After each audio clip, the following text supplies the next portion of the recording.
We cannot have sex with women over and over and over again and then shame them for their body count. You cannot control consequences. Okay? You can have sex. You cannot control whether or not you have a child from this, an STD from this, or nothing. You cannot control that. Consequences occur. When men model for women what they pay attention to and what they're going to give time and attention and presence to, over time, what's going to happen is women will conform to it naturally. That's how we are built and wired. Cannot escape that. I'm talking about at large. So if at large, the woman who is modest with the long skirt, right, that's to her ankles, she got the long jean skirt, she got the cardigan, she's not wearing any makeup, she got her hair in a low bun, she's never getting flued out. She's not being invested in. She's not getting the car rides.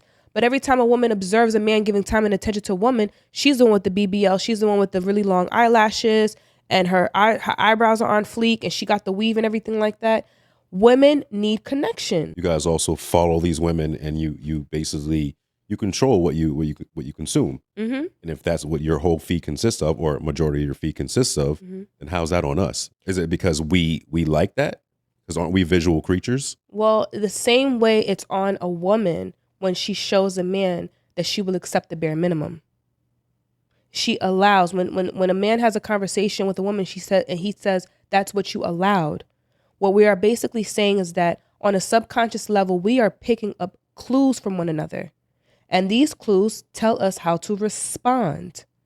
I'm not saying that it's a man's fault. I'm saying that you're making a contribution to this problem that you say you don't like. If you don't respect an easy woman, what are you doing laying with her? If she's easy, she's getting smashed. She's not getting flown out, but she's getting smashed. Understood, but two things can exist at the same time. It doesn't have to be this or that. Mm-hmm. I'm not saying that it's only the man's responsibility or it's only a woman's responsibility. I am saying that as a collective, as our human nature is, we're going to pick up on clues over time, right? This is not something that just happens just like that. These are impressions on a subconscious level. Like about 70%, I believe, of our decision making happens on a subconscious level. Okay? So even if women know that if you are easy, you get mistreated, on a subconscious level, what she is observing is that I'm getting attention, which is what the feminine craves. So you cannot demonize a woman wanting attention if you are pro-feminine. If you love women, you need to know what a woman is. If I love my car and I'm not going to demonize that my car needs gasoline, which is toxic for me, but beneficial for my car. It's not for me to put water inside of the tank and want it to run. It will betray me, right? I cannot give to it what satisfies me. I like that. Right? Yeah. So as a man, where if men have tons of attention, sometimes men will demonize attention because they know what that can do for the male psyche. So we demonize it, but it's the essence of what a woman is. She wants attention, right? That's the feminine aspect of it. So if you start to tell women to stop wanting attention, you're going to get a hardened woman. So we have to see how we're playing our worst fears into our own hands. If your fear as a man is to have a society filled with easy women, but you're the one smashing the easy women, you are contributing to the problem. You're not innocent. You are a contributor to it. It's not your fault, but it's partially your responsibility. So in order to stop that, you would have to stop contributing to that. How does a man stop contributing to that? By being connected to his purpose. Mm-hmm. Protect his seed. Why wouldn't you protect your seed? Why wouldn't you protect your energy? Why would you share that kind of space with a woman that you don't respect? We're not taught that, though. That's the thing. Correct. Before we get to the point of meeting that, I want to say that older male that's been through that and her estrogen is lower, and he's saying, hey, nurture that pregnant woman. Mm-hmm. This is what she wants. Buy her flowers. I think there's a huge gap before we get to that point as men. And then we have to seek that man. That man is never in, well, not never. That man is usually isn't our father or grandfather or in our home. And even if it is your grandfather, he may still be trapped in that mindset of this is what happened in the 60s. And like, you know, they were putting hands on women in the 60s. So you really have to go out to seek an intelligent male to even get to that part. Absolutely. And I think the men that are having sex with the women and contributing to the problem, they're not in a marrying mindset. and they're not vetting and verifying. Mm-hmm. So I think there's a huge gap between getting there and the in-between part of that is a man actually wanting to improve himself. Yes. Outside of physically, Mm-hmm. outside of the physical. And I think it's more on us to want to, like I said, more on us to want to improve for ourselves outside of your influence as far as a woman. Mm-hmm. And I think that's what, it's just me personally understanding that that's what just made me a better man, and just to do it for yourself. Right. And everything else just changes. Like all that shit drops. All that, macho and all that shit drops. And like you learn to live like without ego. Right. And be, like you said, more empathetic. And I understand more. And like, okay, well, me not saying something is not really avoiding the argument right now. Yeah. I understand where she is emotionally, and it's just not the right time. So when you say like we're linear and we compartmentalize, I'll come back to it. And in the time that it takes me to come back to it, I'll know the tone that I need to address it. Absolutely. And in my 20s or being earlier and just not thinking about or caring about that, I didn't have that. I didn't have like that skill set. Right. So. Yeah. And I think that, and I've said this so many times before, I wish that men who had what they experienced as a successful marriage did more mentorship, reached out to more men. The scale in which there are opportunities for young women, and, you know, whether you're a young woman or a grown woman, the sister circles, right? The, you know, women who are doing real estate and they're, come on, sis, you know, come on, there's money to be made. And they're doing a lot of this. We don't have that same scale for men. We don't have those same opportunities for men, even coming down to grants. There are a lot of grants for Black women, business owners. We don't have that same opportunity for men. And unfortunately, they are experiencing this worldview of it's on me I have to do it for myself, by myself. And again, it's contributing to the detachment. Women crave intimacy, connection, attention, right? And men crave stability and consistency, right? And so when you are consistently having this experience of, I got to do this for myself, by myself, if you're not careful, you might project that expectation that others should be able to do it for themselves, by themselves. And so unfortunately, what that means is there's the lack of seeking. Like I'm just 5 steps ahead of this guy, but I'm still 5 steps ahead. Even if I'm not where I want to be as a man, I'm still 5 steps ahead of this young man. And I can go ahead and impart on him the knowledge that I have. Because imagine all that you've acquired in knowledge at this stage of your life. And if you met a young man who's in his early 20s and you see the knucklehead in him, you see him with the girl, you see that she's misimpressionable, right? And you're like, I already know the end from the end from this beginning.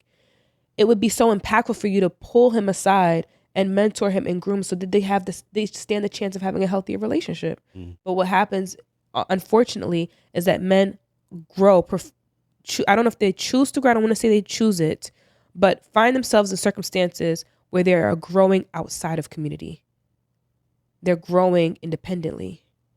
And while there are some parts of it that is healthy, it also, again, perpetuates a disconnect, which makes it unhealthy. Because what we need to do is have the nucleus back intact with the grandparents, the intergenerational experience. You understand what I'm saying? So we need to consider that. So hopefully you'll consider that too when you see younger men around. Oh, I would love to mentor somebody, but I don't feel like I'm there to mentor somebody. You are. But I feel like I would. You are there. But I still have like my flaws and things. Because I feel like what you're saying, when you guys follow the BBLs and like the makeup artists and all the stuff you guys do to yourselves, we see the men in like real estate. We see the men, the drug dealers. We see the rappers. Right. And we also see that like the likes under their pictures and the comments from that. So for us, it's like, okay, when you're asking us to provide and protect and everything like that, it seems like bullshit because it seems like you just want money. That's how it feels like for us. Like, okay, we have to get out there. We got to get money. Right. And for us, sometimes it feels like we can't slow down to help the next person. Yes. So that's I think that's the disconnect of us as men. Right. Because I know that I see something, I'm like, okay, I have to get to that level. Right. And I know there's, like you said, there's someone's five steps below me that I should probably be helping. Right. But I feel that if I don't get to that level, then a woman's not going to respect me at this level. Right. So it's a constant like, okay, how am I going to gain her respect, and how is she going to see me in a different light that I want to see, I want to be at. Right. That makes sense. Absolutely. And, we get to study other cultures that got it right. I don't want to say certain, especially with the political climate that we're in, and I don't, want to cause any chaos, but there are groups of people, I'm sure you guys will figure out what I'm talking about, right? You can guess, who have masterfully come to this country and they figured out the system, right? And they do what they need to do to make it work, and they have that intergenerational construct. Mm-hmm. It has to begin from somewhere, yeah. right? It just has to begin from somewhere, and it has to be with intention. Some of the men who are the most successful are the ones who run in their packs. The lone wolf is always vulnerable to attack. Mm. We have to just embrace the reality that is. And when you embrace the reality around some of the consequences in this case being the lone wolf, then you become intentional about the pack. You become intentional about creating the pack, finding the pack, making the pack. Something has to be done. Something has to be contributed in order to create this nucleus, this experience of this intergenerational construct of older and younger people working together. Are these men who are just hurt or insecure, the whole red pill theory, do you feel that they're hurt or insecure? Absolutely. They are hurting, insecure. Again, this goes back to the conversation around what are we contributing to this?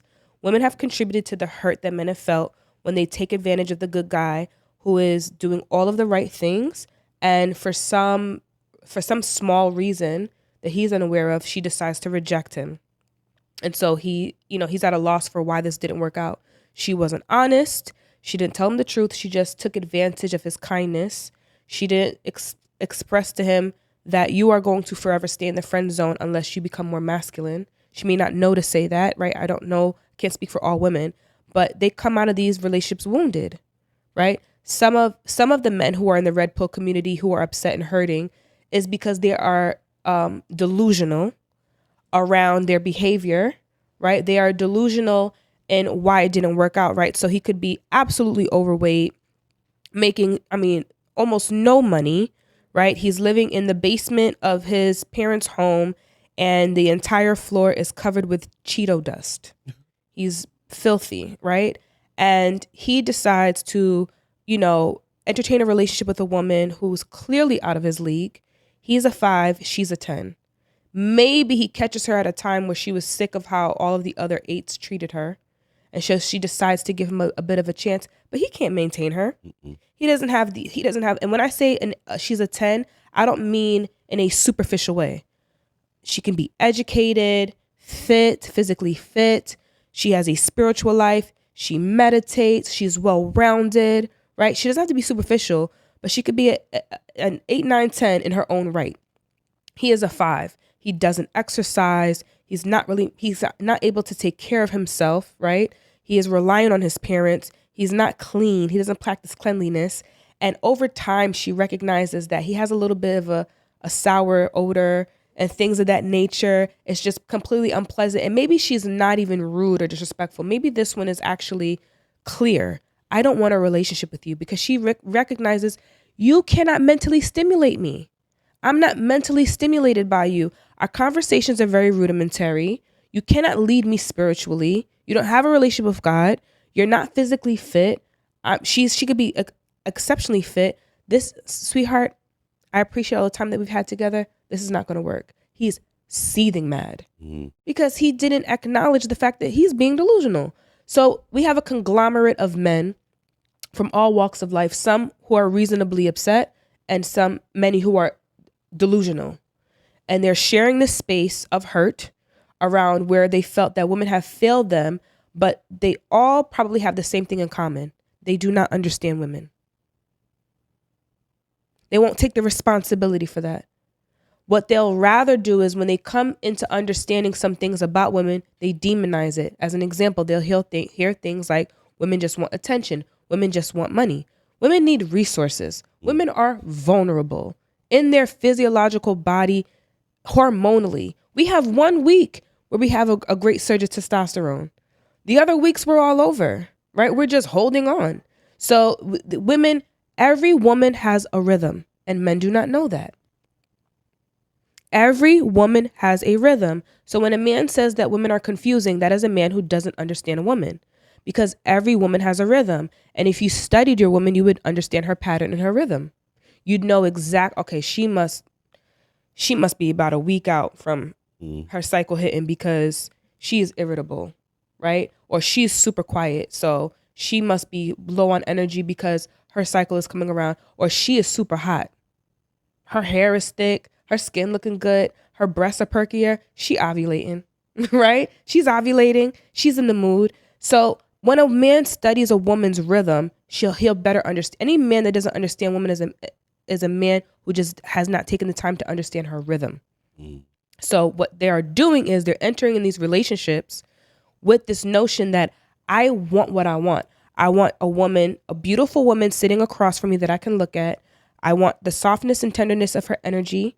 I want her smiles. I want the sex, right? I want the intimacy. I want the softness and plushness of her body. I want people to know that I'm with a baddie. So when I come out the car, he's like, "That's you? That's you right over there?" He wants that experience, but he doesn't understand there's a cost for that. Can you afford that cost? You need to be rich in your mindset, in your pocket, in your spirituality. You need to be full. You need to come into a relationship full. You can't come into the relationship empty, needing, I just need a woman to help me get on my game, and I just need a woman to help me out and things like that. Okay, and keep on keeping on and see what happens. So those are the men that are in that group with the Red Pill Society, and they are 100%, majority of them are insecure, and majority of them are absolutely hurt. I know men, I have coached men who've actually come out of Red Pill Society because they realize that so I had one client that I'm thinking of in particular where he said, I went out and I did the things that they said to do, and I found myself still hungering, and like I had an insatiable appetite and desire for a relationship, a real relationship. All of that, he lost count of how many women he ran through, lost count, and realized it didn't satisfy me. Right. So there are men who are coming out of it because they realize that this is still not giving me what I want. I want family. Red Pill Society is not going to give you family. If you are a man and you want family, Red Pill Society is not it. Okay? It's not going to provide. Red Pill Society is going to appeal to your ego. You're going to find that you're going to come up short every time. And also, just because you have sex with a lot of women, you have to look at the other side of that. That is basically how much time you wasted Indeed. away from your purpose. So 10 women could have been 10 years or 10 minutes or 10 hours that you could have been doing what you're supposed to do to get the woman that you actually want and actually deserve. So it looks like to me that you seem physically fit, well-spoken, right? And I did hear you say something that let me know that you are on a healing journey. You said a keyword, you said shadow work. So that was my clue into recognizing, okay, he must be on a healing journey or has, touched upon that. You talked about meditation.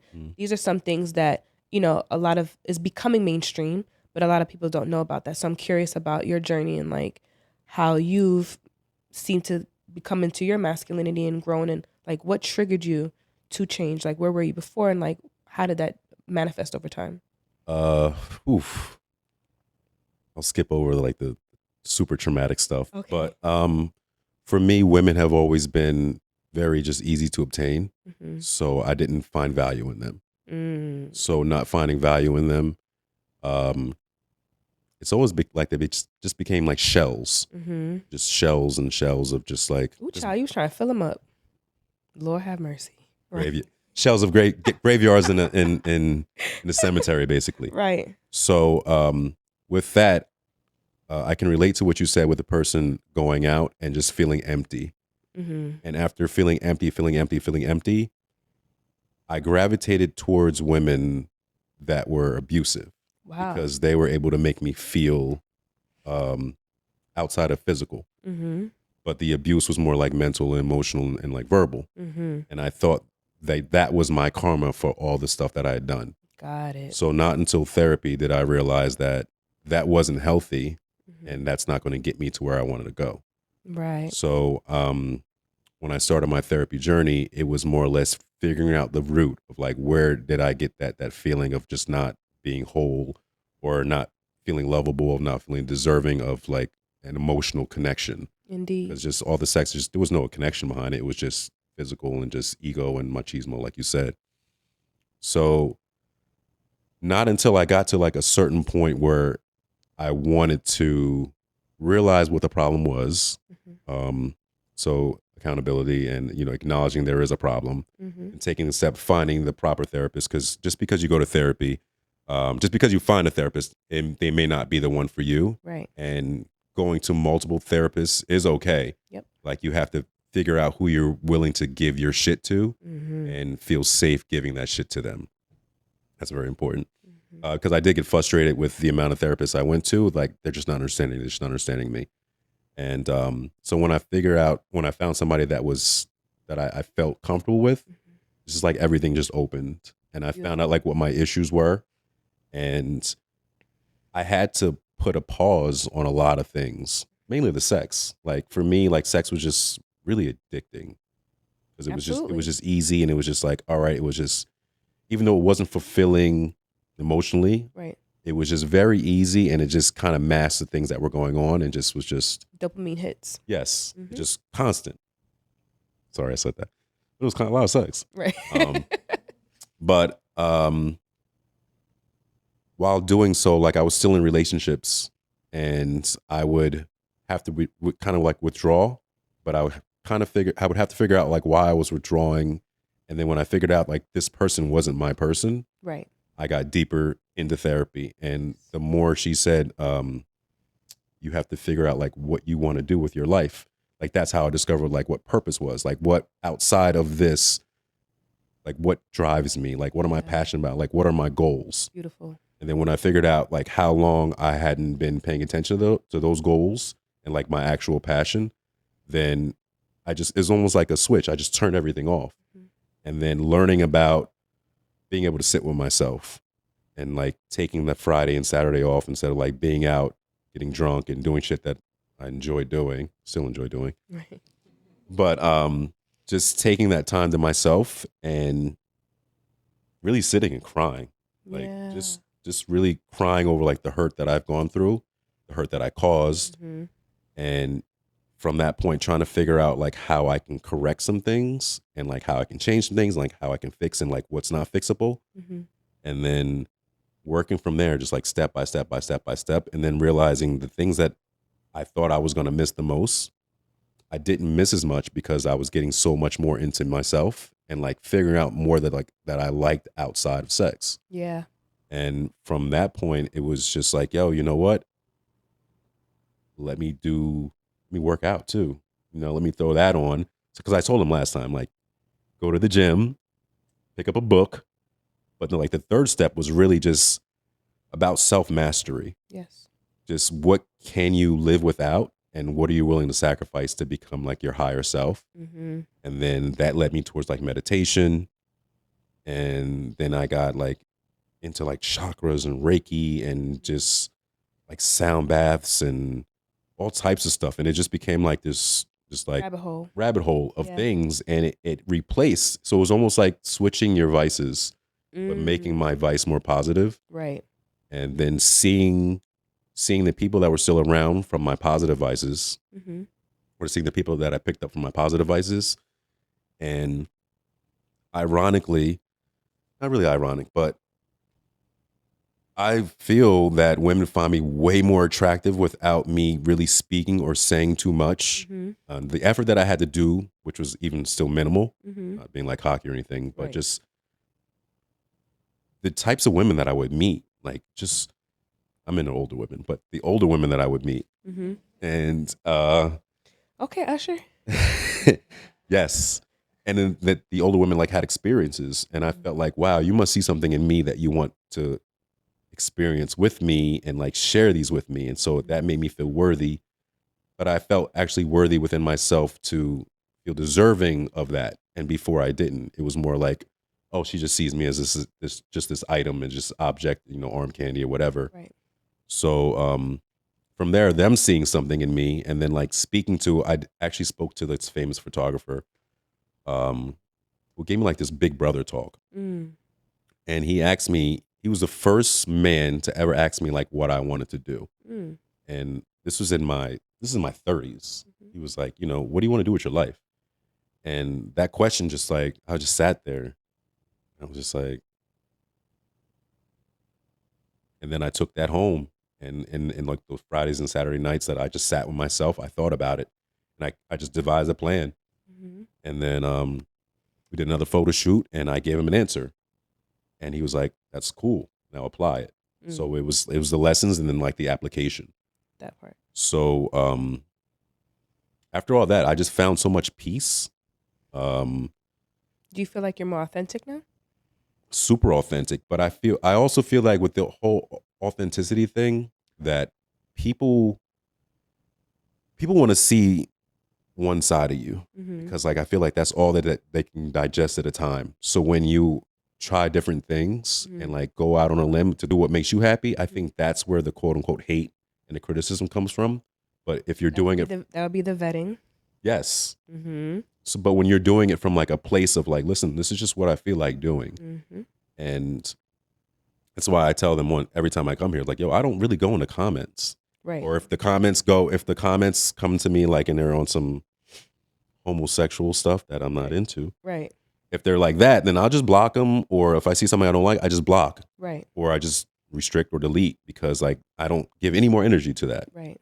And I just keep doing what I do. And I feel like doing what I do has gotten me like here and like where I'm supposed to be. So I feel like I'm living in purpose. Yes. Do you feel like the quality of your relationships have improved?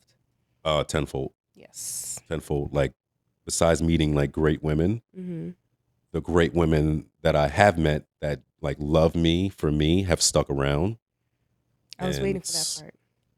Yeah, it's few though. It was very few. Very few. And I never really had like a lot of male friends, because there's always like a competition or whatever. But like the core group that I have, it's just like my guys. So it's not like there's no trust issues. And it's like a completely different life to where I sleep better, even though I get shitty sleep now, but it's still better. Right. I sleep better, and the things that like people see on the outside, it took, I know how much it took to get here. That's it. It was Can I actually touch upon why you're having better relationships? I'm gonna share with you why. I feel like I'm having better relationships because I can be more honest with who I am to this person. Indeed. So it's more or less, I'm gonna tell you who I am, and like you do with that information what you want, as opposed to like me being afraid to tell you and like you running off. Because like abandonment was like one of my biggest, core trauma issues, wounds. Yeah. So now I'm just me, and people see me and like, oh, this, that, and it don't really bother me because it's just me, and that's it. You got to take it or leave it, really. Absolutely. So one mistake that a lot of people make is that they come into relationships with their mask on fully and want you to earn meeting the real self. And so what happens is when you present the mask and that person loves the mask, internal dialogue becomes, I don't feel loved by this person. This person doesn't love me. They don't hold themselves accountable to say, did I give them the real self to love, or did I introduce them to my mask and that's who they love? So as an example, if a man leads with money and that's his mask, right? His superficial mask of being able to provide financially, he's leading with that, and a woman continues to take and consume, he feels used. But he led with money, right? And so if a woman leads with sex and a man never takes her anywhere really nice, it is because she led with the mask around utilizing her body in order to get attention, affection, and time. And so he continues to treat her like that. So what happened for you is, based on you experiencing your authentic self, you're giving people an opportunity to actually love you because you're actually the one loving yourself. That's when people have those conversations around, you have to love yourself in order for people to love you. What that really means is self-love is simply acceptance, right? If anybody's ever wondering, like, what is self-love? What's the difference between self-love and self-care? Self-care are action-based methods that you can do in order to take care of yourself, your self-esteem, grooming, hygiene, mental health, and so on. Self-love is accepting all parts of you, the good, the bad, the ugly, and being okay with it as well with my soul. That is self-love. I don't need to, when you want to change yourself so bad that you criticize yourself, you're resisting the self. And so it persists, which is why some people can't get through bad habits. But when you accept that that's where you are, something miraculous happens, you get to change. So when you accept yourself for who you are, that's part of shadow work, right? Is accepting the good, the bad, and the ugly. You're no longer asking anybody to love your mask. And so now, because you're showing up, whoever actually gives you that attention to your real self, you feel it now, because the mask is not in the way of you experiencing the love inside of you. So that is super dope. Again, it's more what's important to me where I am now, as far as, like, say, in a relationship, cheating. Like, that's always the easiest thing to do, and it's so easy to cheat. So I always look at it as, how much of the undisciplined self am I giving up to do that? Wow. That's how I consider it now. As opposed to before, it was just kind of like, I know I could do it and get away with it. So now, like, if I were to cheat, it's more or less, I'm literally disappointing myself first, and I know that's going to eat me more up than anybody else. And I know I have to restart this whole, not restart, but I have to start from, like, where my transgression started, you know?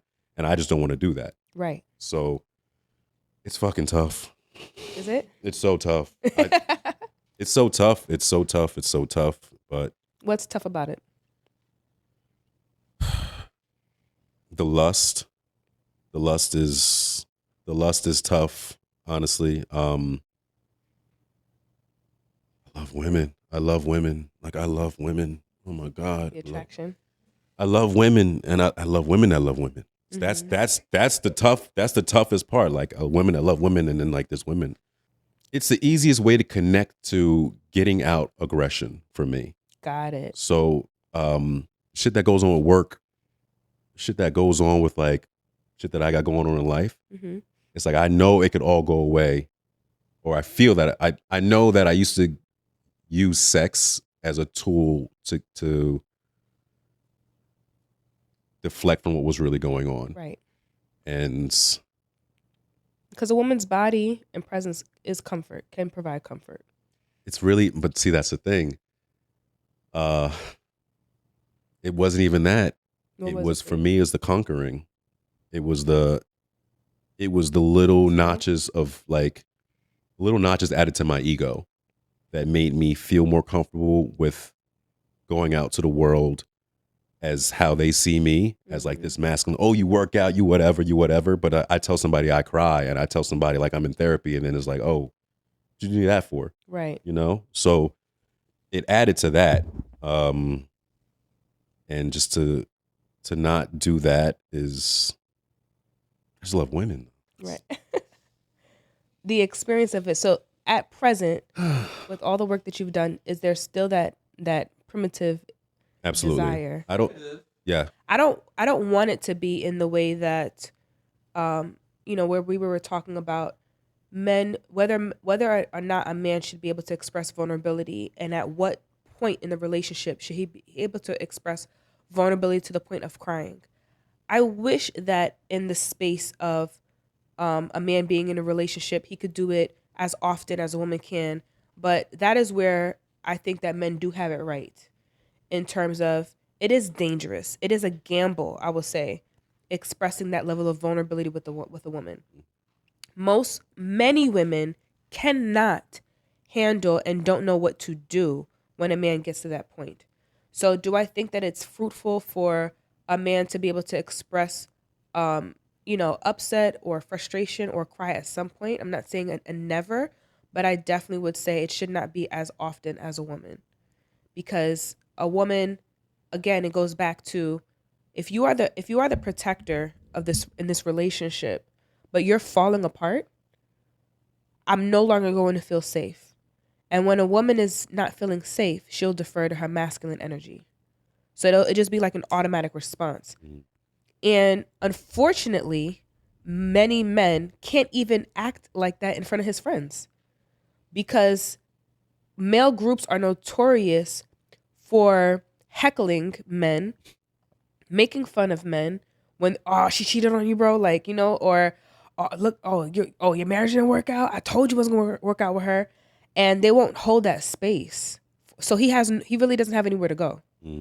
Right? So it's a very fine line. I do wish that more men had the opportunity to be vulnerable with their woman. I'm not saying it's a never. I'm saying it's a gamble, and you need to read the room, right? You got to read the room with your woman to see, is this a good time? Can I be vulnerable with her and make that observation, right? So I think that for the men who are looking to secure a wife, when you get to that 5-6 month mark, something organic happens. I'm not saying force yourself to cry, but being vulnerable to share something that upsets you, something where you felt like you were going to go into a depression, and observe her reaction. You cannot fake body language. So have this conversation with her in person, right? Not over the phone. Have a conversation with her in person around something that was devastating to you, that really hurt you. Maybe when you thought you were just going to give up, you felt like you were just at your wit's end. Is she going to touch your hand? Is she leaning forward into you, or is she backing up? Right? Like backing up is a physical response to say, I'm not feeling safe. I don't want to get close. Is she getting close to you? Is she consoling you? Is she present with you? Is she asking questions around like having more details? That's how you'll know if somebody's interested in you. So, again, I wish that there were more opportunities for men in that way. That's why mental health and having those spaces are crucial for men. Being able to express your emotions is crucial for men. But it is true. I know the women are going to beat me up in the comments. They're going to tell me, no, my man cries in front of me and I still respect him. And so then maybe he established rapport. Maybe he established a level of respect. Maybe it's not as often, right? Or maybe you are a masculine woman, right? And you guys have a role reversal, so to speak. But majority of women in a healthy context need to know that the masculine frame is intact. He is firm. He is consistent. He is controlled, right? Like he has his stuff together. And when he doesn't, whether she acknowledges it or not, because perception is not necessarily, perception is your reality, doesn't mean it's the truth, right? So you think you want a man to cry. Women think, that's a projection.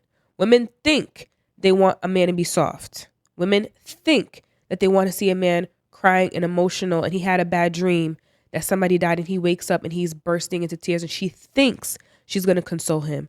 But once that moment is over, like that, she could lose respect for him. Playing this never-ending chess match, because it seems like women ask for a strong, protective alpha male, aren't prepared for a strong, protective alpha male. And it seems like a lot of women really try to get these emotions out of you. Right. So it's almost as if they're playing a game to kind of strip you in a sense. Like I want to be able to break you down in my own way to see if I respect you. Right.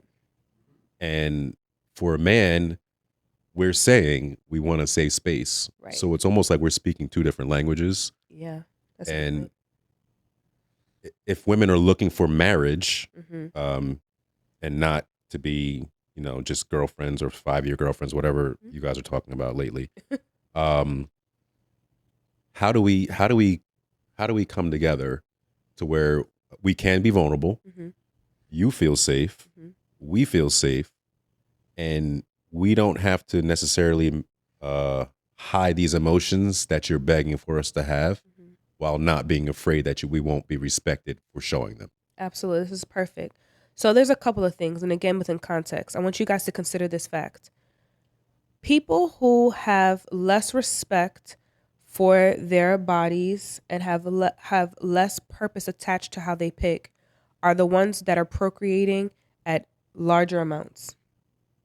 People who have come from families that are still intact do not have a lot of children, right? They're offspring. We have far more people roaming this earth with no backing, right? No solid foundation from their family upbringing. So we have the people who are uneducated, right? Whether it's in the school or just in life, and they're having 16 kids apiece. And then you have other people who are focusing on their healing journeys.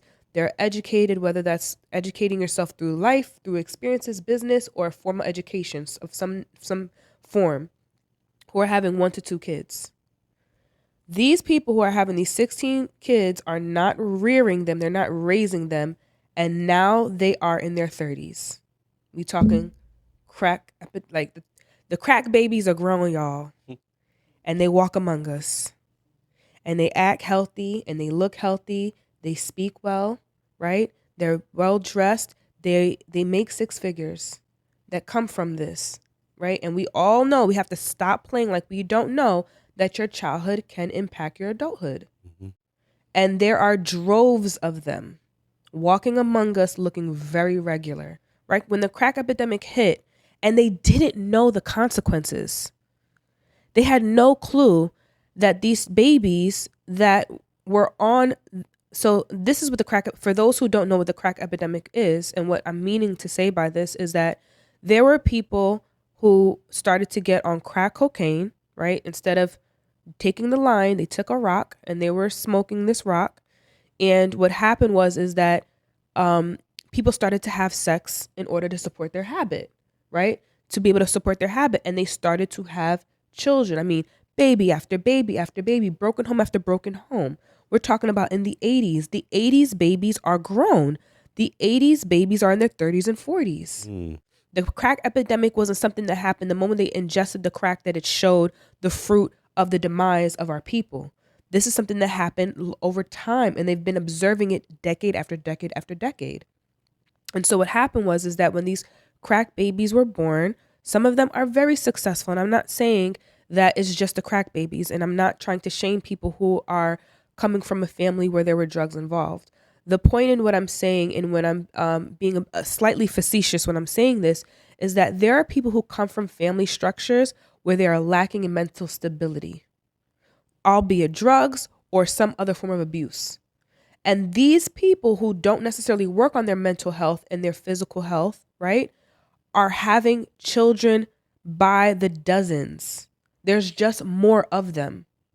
And people who are conscious of their purpose and intentional with their seed, who are not spreading it all over the place, who are not just birthing babies by anyone, are having 1 to 2 kids apiece, 3 at maximum, right?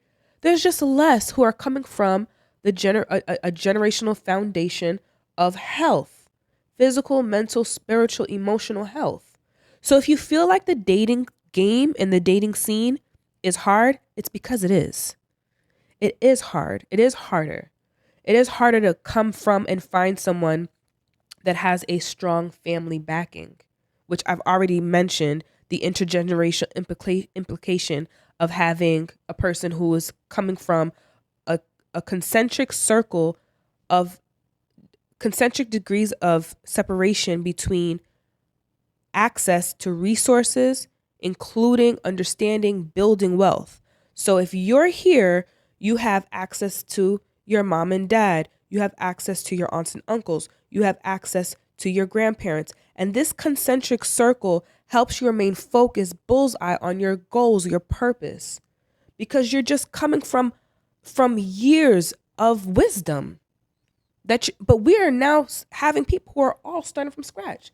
Those 16 babies that came from that family that's mentally unwell, every single one of those kids are starting from scratch. 16 people starting from scratch, creating more babies, 8, 9, 10, doing the same thing, and they walk among us.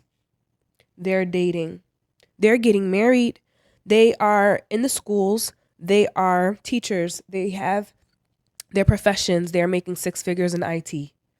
You can't tell just by looking at them for face value. Like you can observe someone who might be on drugs, right? When you recognize the crack epidemic, they had a certain look. You can look at somebody's jaw. That jaw keep moving.